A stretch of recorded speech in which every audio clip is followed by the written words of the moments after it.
possibly the greatest versus movie? Alright, it's day 11 in the 13th for the 13th, and today it's time to look at the big crossover movie, Freddy vs. Jason, released in 2003. As the title implies, this is about Freddy vs. Jason. This movie establishes that the two series are now in the same universe, with this movie taking place after Freddy's Dead: The Final Nightmare from the Nightmare on Elm Street series, and between Jason Goes to Hell and Jason X in the Friday the 13th series timeline. This one is also the last of both series' original timelines before their reboots.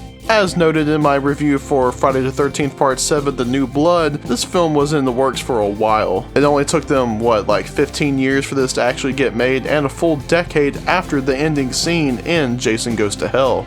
So getting into it, the story follows Freddy Krueger, who, like Jason, is in hell. Wanting to gain his power back, he is able to resurrect Jason and impersonates Pamela Voorhees in order to manipulate him. After that, Jason begins a killing spree in Springwood, with Freddy hoping that this will inspire new fear in him and help him regain his power. Because you see, years ago, the town stopped talking about Freddy and gave out these drugs to the kids called Hypnosil to help them not really dream, in order to help not give Freddy any way to come back. We followed this group of teens in the movie, with the main character being Lori. Her mother was killed in the Elm Street house by Freddy, although her boyfriend thinks it was her dad that killed her, and he, along with his friend, get placed in the Weston Hills Psychiatric Hospital. They're able to escape though and help Lori. Freddy is unhappy though, because now that Jason has been unleashed, he will not stop killing people, which means that Freddy cannot really kill people. So Freddy plans to take out Jason, and the two battle in the dream world, where Freddy is the victor and he's almost able to kill Jason,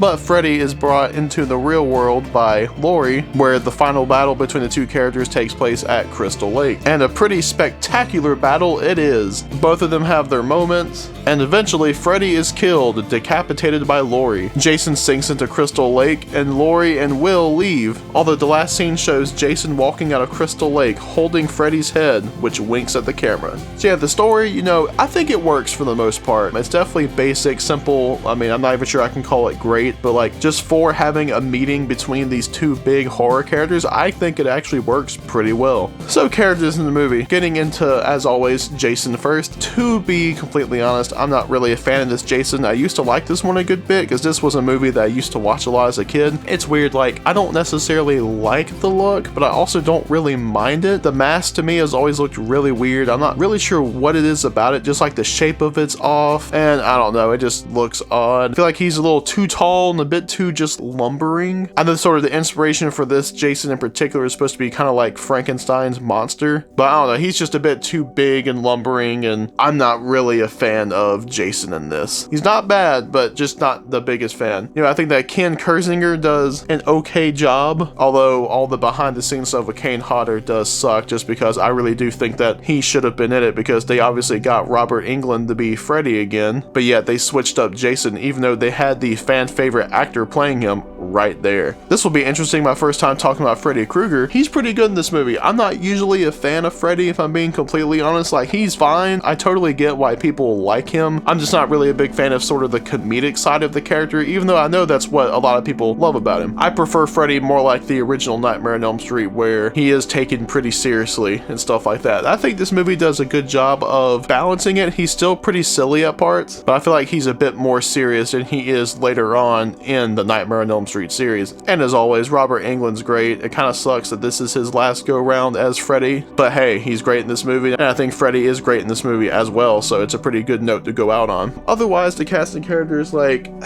this is one where I do feel like a decent bit of the acting isn't really all that great, if I'm being completely honest. Lori is alright. I think she's a pretty decent main character. Will's okay too, and I do like his friend Mark a good bit. It kind of sucks that he's taken out, I feel, kind of early, even though I feel like at that point it's about halfway through the movie. Kia's okay in this movie. She kind of gets on my nerves here and there, but she's not too bad. I like Charlie Linderman. Maybe I can kind of relate to the nerdy guy, I don't know. And then there's the pretty obvious ripoff of love Jay from Jay and Silent Bob. And of course, gotta call out that Gary Chalk, my dude Optimus Primal, appears in the movie as the sheriff. It was pretty neat for me because this movie came out after Transformers Armada had already started, so I recognize his voice since obviously Gary Chalk did the voice of Optimus Prime in Armada. So I was just like, that's him, that's totally him. So yeah, the cast of characters in this movie, they're not bad, not necessarily my favorite. Like I said, some of the acting definitely leaves a little bit to be desired, but you know, it works for what it is. Now onto the kills in the movie, and on the whole, I think this movie has some pretty good ones. Jason gets most of them, while Freddy really only gets one. These stand out, and probably the best kill of the movie is when Jason kills the boyfriend in the bed, just stabbing him repeatedly with the machete and then folding the bed in half. It's unique and has that brutality that you really expect from Jason. Another cool one is when he stabs a guy with, I think, a pole, and he tosses him through the air. I feel like that's kind of a callback to the kill from part 6, but on steroids. You know, this movie has a good bit of blood, a decent bit of gore, and overall, just some pretty decent kills.